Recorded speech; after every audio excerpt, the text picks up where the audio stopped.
May surprise kaya?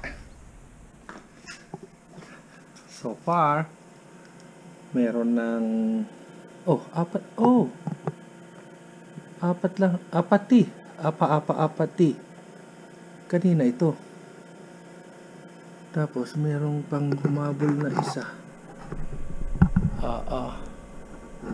So ngayon, lilipat natin ngayon ito sa mga kapatid niya, which is kaliliit naman. Siyempre, pupo nga eh. Saka baby sila.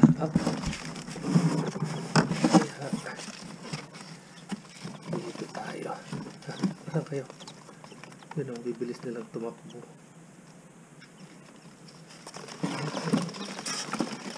Ito yung painuman nila. Kaya nakabili tayo ng feeder. Nag-uwi ko sa Pilipinas. Ngayon bumibili ulit ako. Kala ko kasi tapos na. Kala ko tapos na ang madrama kong ebon. Pagmamahal ko sa isang ebon.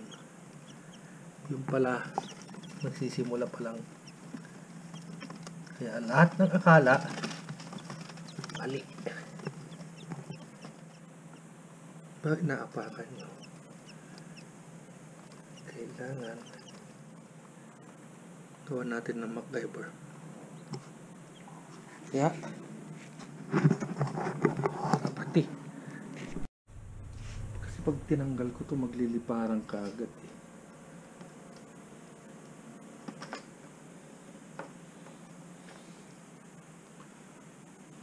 Saan natin lalagay? Ayan.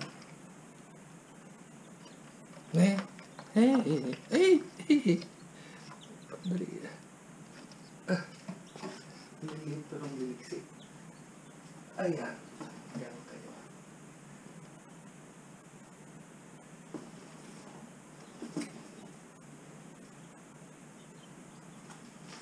Hugasan natin. Ikaw naman, baby. Kumusta ka? I know it's hard.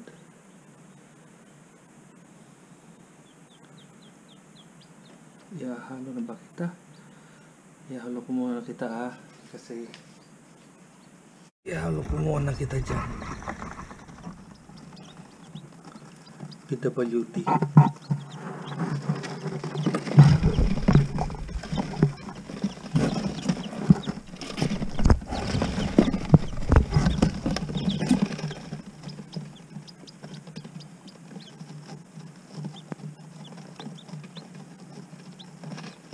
Nakahabol din yan.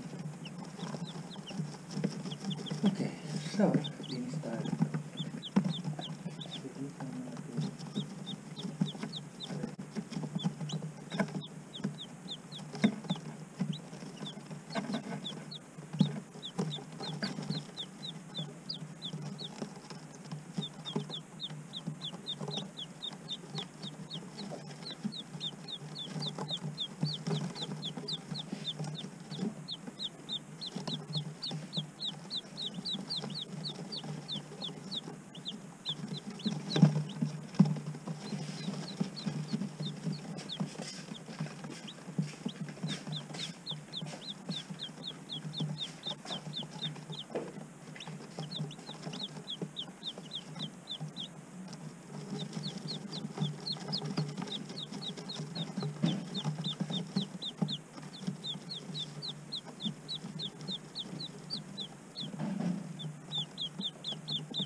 Bagong setup ng ating brooder. Ganito.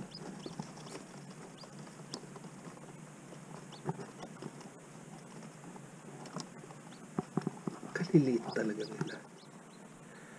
They're cute.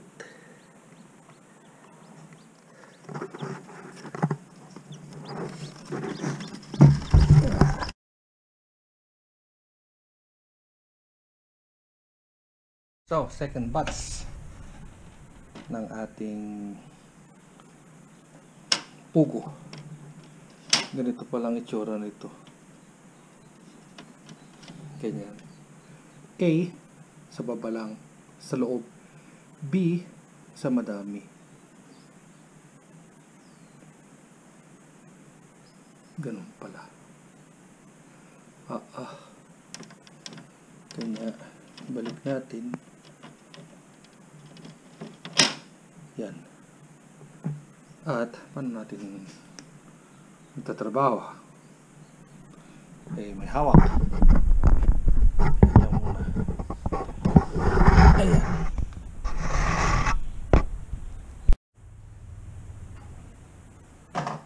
Ulitin natin ang ating incubating.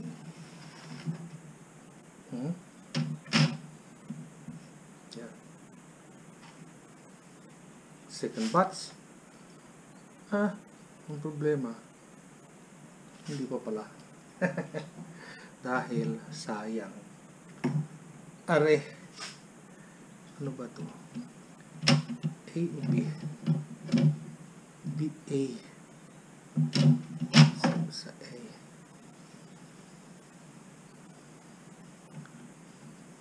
Diyan muna natin ilagay. Kasi, sayang. Nasira ko na ang 5.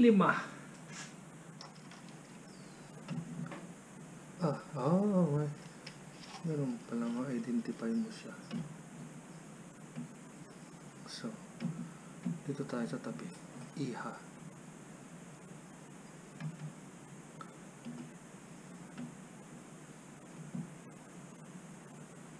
At aray.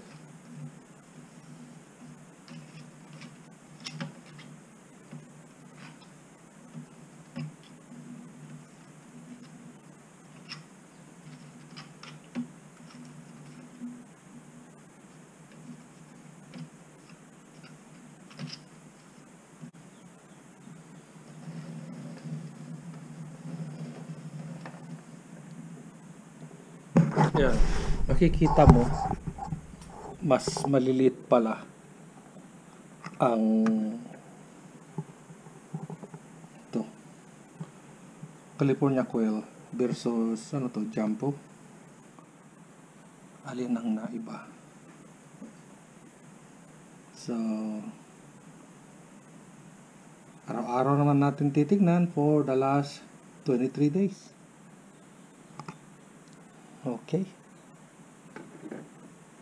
Tiis-tiis lang. Ay.